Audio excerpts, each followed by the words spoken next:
están? Muy buenas noches, les habla Marian de la Fuente.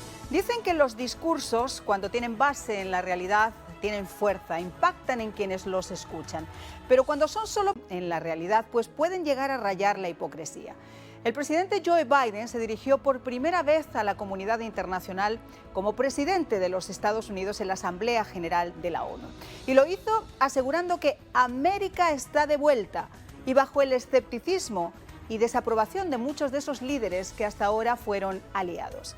El drama humanitario en la frontera, la caótica salida de Afganistán, donde ni siquiera se permitió a nuestros aliados sacar a sus connacionales, y el reciente altercado con Francia por el acuerdo alcanzado entre Estados Unidos, el Reino Unido y Australia para desarrollar submarinos nucleares, han sumado un ambiente hostil en la comunidad internacional.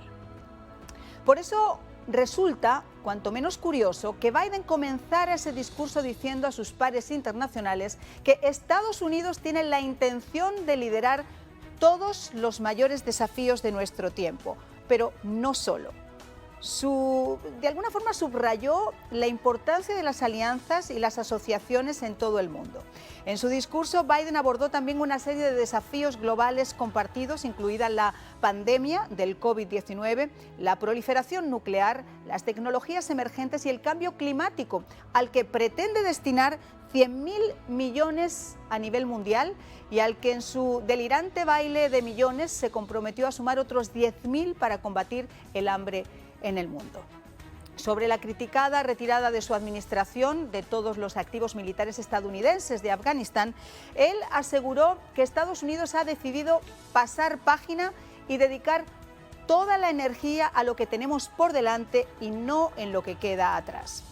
Una frase un poco desafortunada si tenemos en cuenta que lo que ha quedado atrás en Afganistán son billones de dólares en armamento militar, cooperantes afganos y, lo más dramático, muchos de los nuestros varados aún por la decisión de sacar las tropas antes de sacar a los civiles. Abogando por la diplomacia, aseguró que el poderío militar estadounidense debe ser el último recurso y no el primero, y no debe usarse como una respuesta a todos los problemas que vemos en el mundo. Un discurso, como ven ustedes, con mucha tela para cortar y que vamos a poner tijera aquí, analizándolo en el espejo.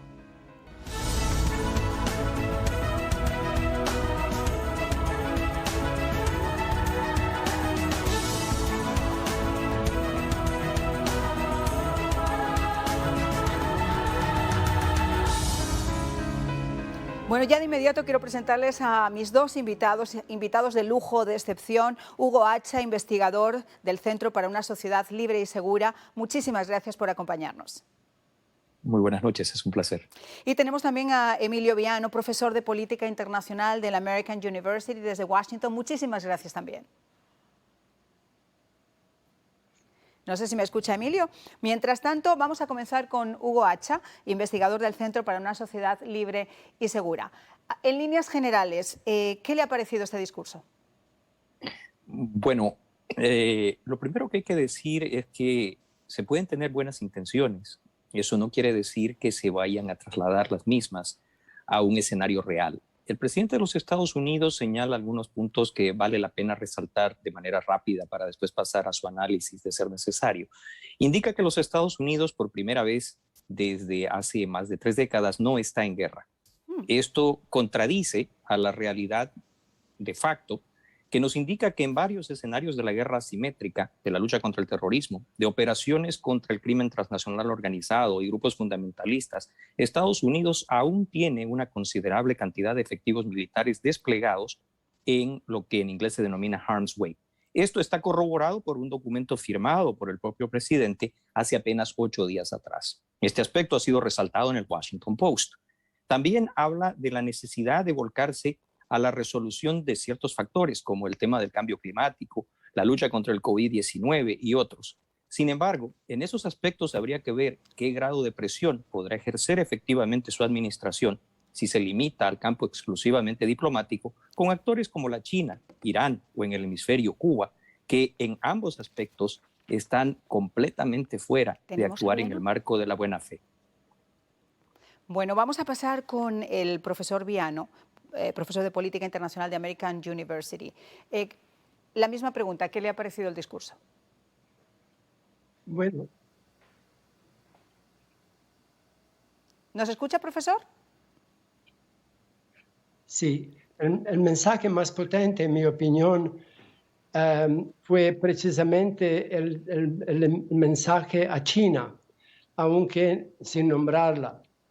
El presidente dijo que no estamos buscando una nueva guerra fría, ni un mundo dividido, bloques rígidos, pero él dijo que Estados Unidos se opondrá a cualquier intento por parte de países poderosos a dominar a los que son más débiles. Y particularmente dijo que tenemos que denunciar abusos como los de China en Xinjiang contra los musulmanes de ahí y también en el Tigray, en la región del Tigray en Etiopía. Así que en este sentido, él condenó la represión de los uigures, la mayoría musulmana de la región, y adoptó nuevas sanciones recién por la región etíope de Tigray. Pero claramente la Casa Blanca ha rechazado el temor de una nueva edición del conflicto entre bloques que definió parte del siglo XX,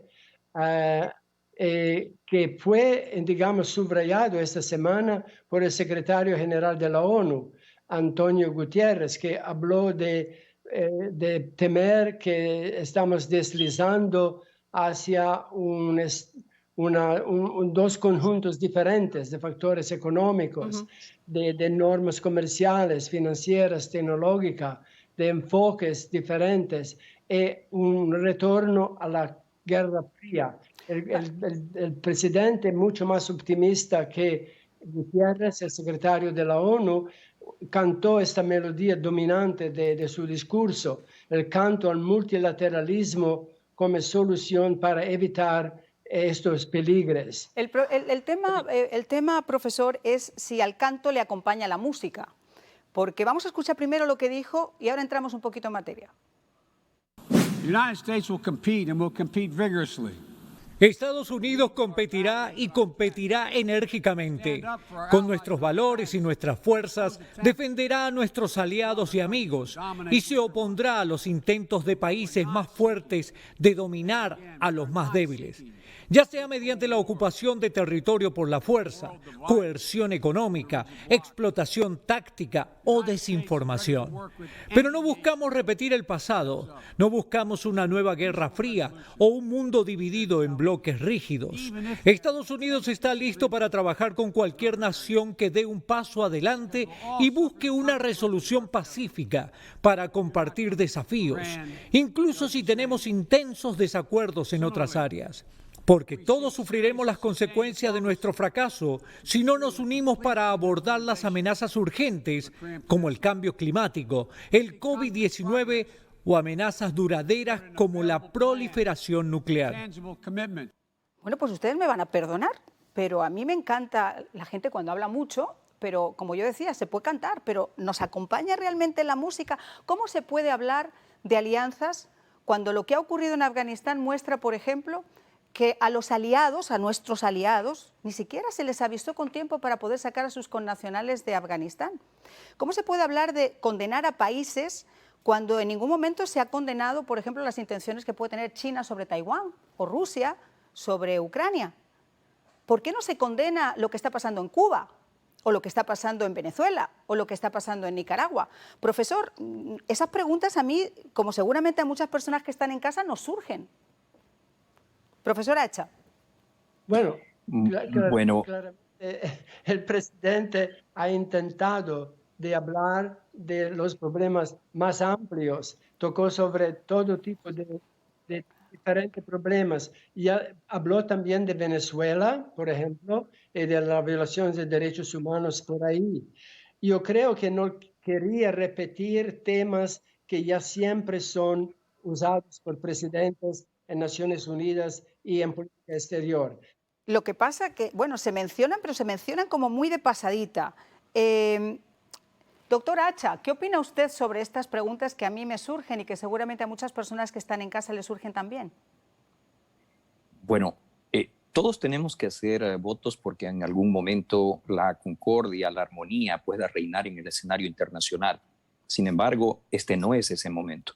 El presidente hace votos para el final de una guerra fría. Esta nueva guerra fría ya está aquí. Habla de, por ejemplo, el respeto a los derechos humanos. Y sin embargo, tenemos actores, usted mencionaba a Rusia, que en conjunto con Bielorrusia están utilizando hoy el tráfico de personas, de seres humanos, para una ofensiva no convencional en contra del flanco norte de la OTAN, colocando severa presión, utilizando refugiados, personas vulnerables, para desestabilizar a países como Lituania, Latvia o Estonia en el Báltico, o a Polonia en el corazón del dispositivo defensivo de ese flanco norte.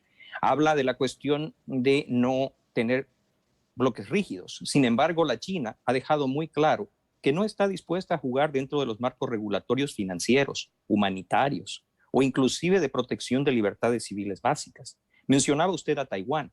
Ante la posible mudanza simple y sencillamente de la denominación de la sede diplomática de Taipei, Taiwán, en realidad de forma más correcta, en Washington, D.C., respondió amenazando literalmente con la posibilidad de una guerra en la región. Entonces, yo vuelvo a repetir, me gusta desde el punto de vista del enfoque filosófico y de la posibilidad de algo con lo que todos quisiéramos soñar, la perspectiva y el enfoque del presidente. Pero creo que la realidad, de una forma cruda, de una forma dura y a veces de una forma cruel, contradicen esas intenciones. Y la realidad además es otra, porque lo tienes mucho más cerca, lo tienes a 30 minutos de la Florida. Ahí tiene casos concretos de países que están tratando de involucrarse en las decisiones internas de otros países de la región, como es el caso de Cuba, por ejemplo, que lo ha hecho insistentemente sobre Venezuela, sobre Nicaragua, y ahora lo tratan de hacer sobre Colombia, sobre Chile, etcétera, etcétera. Bueno, pues vamos a escuchar primero qué dijo el presidente sobre Afganistán y después vamos a hablar también sobre la frontera con el profesor Acha. Ya regresamos. We've ended 20 years of conflict in Afghanistan. Hemos terminado 20 años de conflicto en Afganistán y al cerrar este periodo de guerra implacable, estamos abriendo una nueva era de diplomacia para utilizar nuestro desarrollo y el poder de nuestra ayuda para levantar a los pueblos en todo el mundo. No se equivoquen. Estados Unidos continuará defendiendo a sus aliados y a nuestros intereses contra ataques foráneos, incluidas las amenazas terroristas. Estamos preparados para usar la fuerza cuando sea necesario, pero para defender nuestros intereses vitales contra amenazas en curso e inminentes. La misión debe ser clara y alcanzable, emprendida con el consentimiento informado del pueblo estadounidense y siempre que sea posible, en asociación con nuestros aliados. Vamos, esto es surrealismo al cubo. En asociación con nuestros aliados, lo de Afganistán. Hablar de la dignidad y de la prosperidad de los pueblos como hemos dejado Afganistán. No hacer una sola mención a los militares muertos, caídos por una decisión mal tomada, ni tampoco sobre esos civiles que también murieron por un error, que en principio se nos dijo que era un ataque terrorista contra unos terroristas y acabó siendo un ataque contra civiles. Profesor, ¿cómo hay que interpretar todo esto? Bueno, nuevamente creo que hay un golfo de realidad entre lo que pueden ser las buenas intenciones y lo que son las circunstancias duras que en este momento enfrentan los Estados Unidos. Ha hablado usted de Afganistán.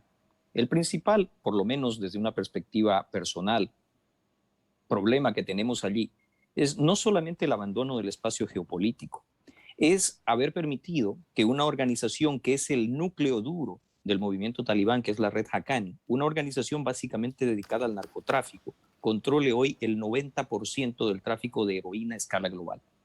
Una presencia reflejada en Anas Haqqani y Sirajuddin Haqqani, que están hoy día siendo parte del Consejo de Gobierno talibán. Es también una situación que se ha visto reflejada en lo que fuera la cumbre de la CELAC. Un desafío abierto de Andrés Manuel López Obrador a todo este mensaje que ha desarrollado el presidente. Porque no solamente ha invitado a dos individuos directamente involucrados con el circuito de lo ilícito y la violación de los derechos humanos, como son el señor Nicolás Maduro Moros y el señor Miguel Díaz-Canel, sino que además uno de ellos está requerido de forma activa por la justicia norteamericana a través de un proceso activo en una corte federal de los Estados Unidos. Entonces yo pienso nuevamente de que a todos nos gustaría vivir en el mundo que el presidente de los Estados Unidos propone y diseña, pero creo que tenemos que estar claros que el momento no es el que describe ese conjunto de buenas intenciones y tenemos que estar preparados para lidiar, y esa es la parte de la frase con la que me quiero quedar, con todos los medios que Estados Unidos tiene a su alcance para combatir contra los enemigos de la libertad, la democracia y contra la violación de los derechos humanos. Y sobre todo por el mensaje tan nefasto que se da a nuestros enemigos, que es el mismo mensaje que cuando esta mañana estaba hablando el presidente Biden, enfocaban directamente al Reino Unido, enfocaban directamente a Francia, enfocaban directamente, porque la verdad, seamos honestos, señora Hacha, yo no sé si usted que está en casa piensa lo mismo, pero esto era surrealismo, como digo, al cubo. Otro tema candente, la frontera. Se habla de derechos humanos, se habla de proteger ciertas comunidades y el derecho de esos pueblos. ¿Qué está pasando con ese pulmón abierto que tenemos en la frontera con cerca de 19.000 haitianos en este momento? No haitianos, hay gentes de otras comunidades mayoritariamente haitianos. ¿Qué está pasando y por qué además irse directamente con los haitianos como comunidad? Eso es un acto clarísimo de racismo. ¿Qué hubiera pasado si esto que hemos visto y esas imágenes que vimos ayer hubieran sido la administración anterior del presidente Trump? Ve usted, el problema es que, a ver, hay ciertos aspectos que desde el punto de vista humanitario nadie va a negar. La migración, sobre todo la migración motivada por situaciones de violencia social, carencia económica, conflicto bélico, por crisis humanitarias, son fenómenos completamente comprensibles. Sin embargo, la cantidad, la manera, la velocidad, la eficiencia con la que las cadenas de transporte de estas personas, que además se benefician de este tráfico y obtienen pingües beneficios, pingües ganancias, es una situación donde no solamente está involucrado el crimen transnacional organizado, sino también adversarios y enemigos de los Estados Unidos y de sus aliados. Yo le había mencionado lo sucedido en la participación de los servicios de inteligencia rusos y bielorrusos para el tráfico de personas desde Turquía hasta la frontera norte de Bielorrusia, básicamente a pocos kilómetros de la capital lituana, Vilnius. Mucha de la gente que usted está reflejando en pantalla en este momento ha desarrollado una jornada que resulta por lo menos llamativa. Hay personas que, de acuerdo a sus propias declaraciones, abandonaron Haití, abandonaron Port-au-Prince hace menos de 10 días. ¿Cómo? Las jornadas, es lo que nos han indicado algunos de nuestros activistas en el terreno. ¿Cómo es posible que estas personas hubieran podido realizar ese percurso en tan breve lapso de tiempo? ¿Quién está facilitando ese tránsito? ¿Bajo qué agenda? Ya lo teníamos detectado en el llamado movimiento de las caravanas. Hemos visto las manifestaciones de líderes políticos adversos a los Estados Unidos que utilizan esto como se utiliza en Europa, como se ha utilizado en otras regiones, para la desestabilización y la generación de un conflicto. Y esto es lo que nos debe llamar la atención y nos debe preocupar. Y nos debe preocupar ese negocio que ha generado, pero también nos debe preocupar no admitir que cuando se hace una política de puertas abiertas a países como esos que sufren la miseria, que sufren el hambre, después no sirve de nada decirles cuando ya están en la puerta, ¿saben el qué? No, ya no pueden entrar, como ocurrió ayer con el señor Mayorkas cuando fue de Homeland Security. Pero esto choca con la política de los alcaldes que tienen que sufrir eso todos los días y también de los gobernadores. Vamos a escuchar qué dijo el gobernador de Texas, el señor Abbott. Estamos haciendo algo sin precedentes en el estado de Texas. Estamos arrestando y encarcelando a cualquiera que cruce la frontera ilegalmente y traspase propiedad privada o tierra pública. No se trata de la política de la administración Biden que los detiene y luego los libera. La nuestra es la política de arrestar y ponerlos en la cárcel para enviarles un mensaje a estas personas y a cualquiera que quiera venir. Si estás pensando en cruzar la frontera por Texas, es posible que terminen esposados y en la cárcel. En este momento hay alrededor de 80.600 migrantes en la frontera. En lo que respecta a los recursos estatales y a mí, no tenemos la intención de salir de aquí hasta que este lugar esté completamente restaurado y en control total. Bueno, después de las imágenes que vimos ayer, yo me pregunto, ¿dónde está la vicepresidenta de los Estados Unidos a la que le encargaron resolver todo esto? Y que excepto reírse, no he visto que haya hecho mucho más. ¿Dónde están todos esos activistas de los derechos humanos, Black Lives Matter y toda esta gente? Profesor, ¿me puede ayudar a entender algo? Porque créame que en el día de hoy yo no entiendo nada. Bueno, mire, por ser yo director de investigación de una fundación de los derechos humanos, voy a ser extremadamente cuidadoso en lo que le voy a decir. El tema de la cuestión humanitaria, que yo creo que es trágico, que merece un grado de atención, que son imágenes que conmueven, que es imposible no sentir solidaridad, no sentir compasión. Tiene que ser equilibrado con el hecho de contestar las interrogantes que le acababa yo de plantear. ¿Quién está promoviendo esta situación? ¿Quién está facilitando este circuito?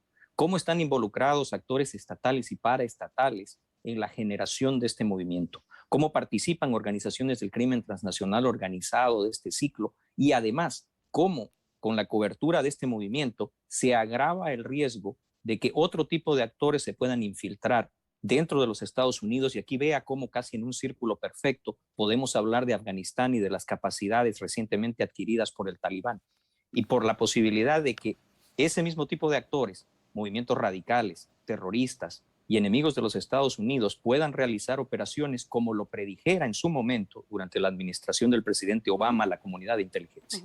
Bueno, yo lo único que le puedo decir, profesor, es que si esto hubiera pasado solamente un año atrás, posiblemente el presidente de turno se hubiera enfrentado a un nuevo impeachment y los medios de comunicación, que en estos momentos están todos bien callados, lo hubieran sacado hasta en el papel del baño. Profesor, me quedan 30 segundos, se los quiero ceder, por favor.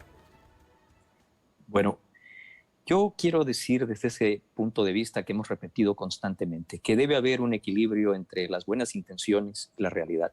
Y el presidente de los Estados Unidos debe estar consciente de que se enfrenta a desafíos que van mucho más allá del wishful thinking y que se tienen que encarar, como él mismo lo dijo, con todas las capacidades que tiene los Estados Unidos. Yo creo que se enfrenta sobre todo a la realidad.